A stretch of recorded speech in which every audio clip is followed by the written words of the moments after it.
How to add a series or movie to my list on Netflix. Hey everyone, welcome back to another tutorial video. In today's video, I'll show you how you can add a particular movie or series to my list on your Netflix account. So to do that, first of all, go to your Netflix and then choose your profile. Now select the movie or show which you want to add to my list. Tap on it and there you'll see an option named My List.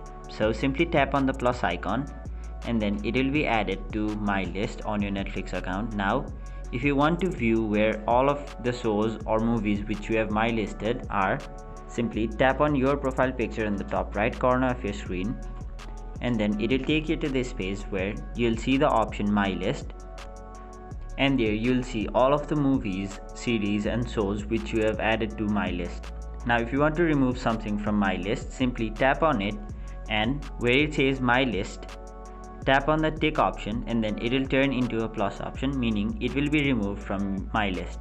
So that is basically how you add a movie, show or series to my list on your Netflix account. That is it for this video. Hope this video was helpful to you guys, and if it was, make sure you like this video and subscribe to our channel so that you don't miss out on further videos such as these.